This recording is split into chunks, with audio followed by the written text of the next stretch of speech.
Magandang araw sa inyong lahat mga palangga. Thank you so much mga Team Abroad, Team Pilipinas, Team Seniors, Team Bahay. Magandang araw sa inyong lahat.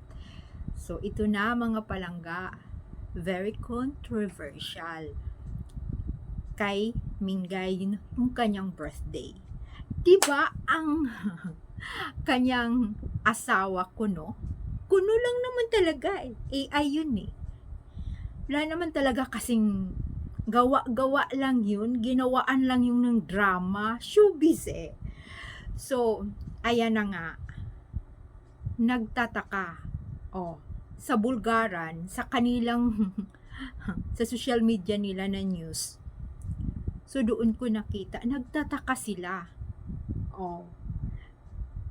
Siyempre daw, sinubaybayan nila yung si Congressman Ataydi. So nagtataka sila bakit hindi pumunta sa Itbulaga, hindi siya bumati. Asawa niya yun eh. Yun.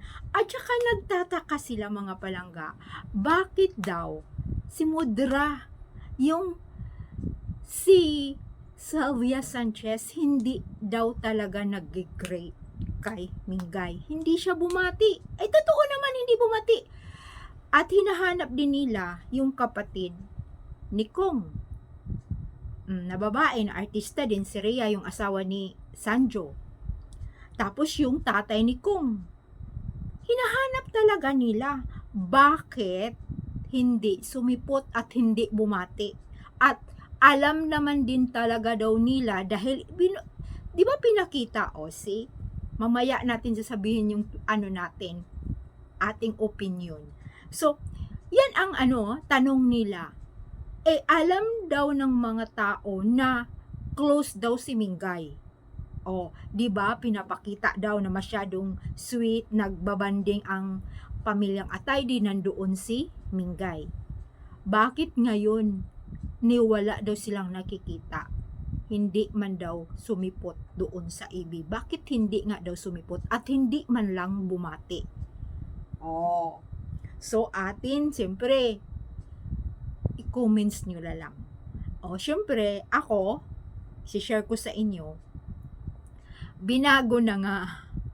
Dahil ang atin, hindi naman talaga kasi niya asawa. So, bakit nga ba binago na rin ng Itbulaga? Inuunti-unti ba nila? Pero bigla, binigla talagang ginawang zero na walang bumate, pamilya lang ni Min. Sa bagay, yung pinakita for 2026, true. Kasi pamilya lang niya ni Mingay. Bakit nga rin naman isisingit pa yung Ataydi? Wala naman. Di ba mga balangga? Wala naman yun eh. Showbiz lang yun. Gawa-gawa. Ang ibang tao nga, ang ibang mga fans na talagang nagsubaybay, hindi, binayaran lang yun. Bayad yun. Cut off na pala ang yung Itbulaga sa channel 2. Sa bagay, si Kong wala natang kontrata or wala rin naman siyang hindi na siya active sa, ewan ko lang sa movie or teleserye. Wala na, di ba mga palangga? Wala na, hindi natin alam kung itong year mayroon pa ba, sumikat pa ba siya o bla, di ba? Hindi natin alam kung may kontrata pa ba siya or bibigyan pa ba siya ng proyekto. Kaya nagtataka. Di ba mga palangga, kakapagtataka. Tapos idinugtong pa nila na baka daw, syempre manahimik na lang dahil sa flood control. Asawa mo yun. Di ba asawa mo yun? Bakit hindi ka sumipot? Kung asawa mo talagang tunay, ba't hindi ka sumipot? Ba't hindi ka nagpa-video? Di ba mga palangga? Ba't hindi siya nag-video? Wala talaga. Tapos, ito pa mga palangga. Di ba? Ang alam talaga rin natin, si Yaya Pipi lang ang nandoon. Kasi si Yaya Pipi nandyan sa kanila ni Alden at Maine. Di ba sa bahay nila?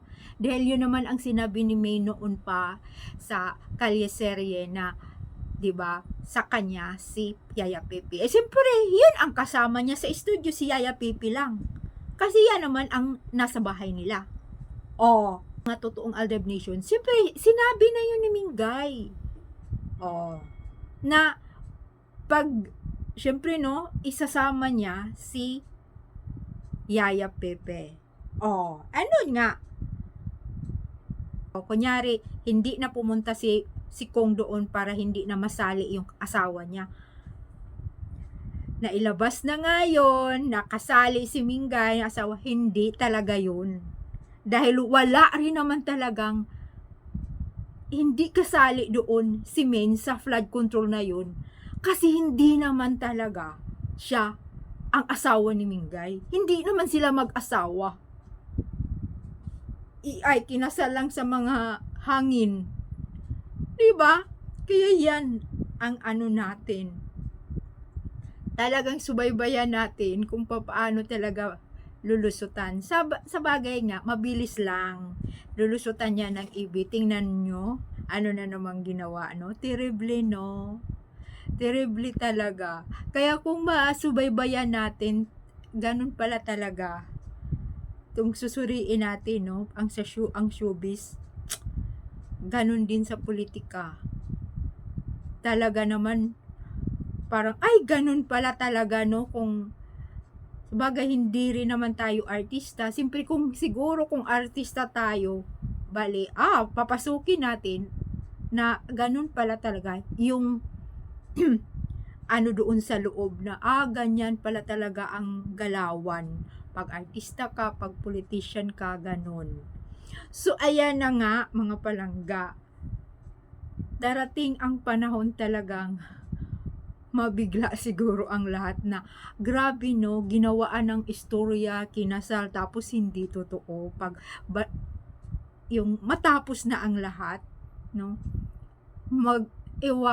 siguro nako, pero tayong Aldab Nation, alam na kasi natin hindi na tayo dyan shock or magulat dahil alam na siguro yung mga naniniwala talaga doon na ayun, kinasal na, tapos hindi pala yun kinasal, hangin ang kinasal, mga AI, lahat yung mga lumalabas na mga pictures, hindi, walang katotohanan lahat. Sa bagay nga, showbiz, sabay ang nakakaintindi lang, di po ba, yung mga malalawak na utak, yun lang ang nakakaintindi.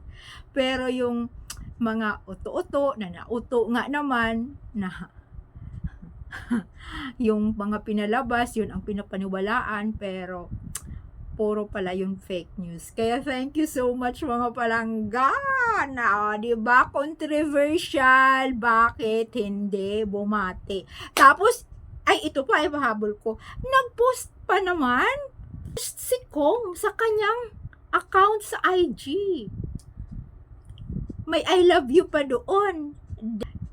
Yung baking picture naman, dito sa likod lang. Buti hindi sweet, dito lang sa likod. Nag I love you pa. Bakit hindi ka sumipot? Dahil hindi mo naman asawa talaga. Palabas lang. Bye.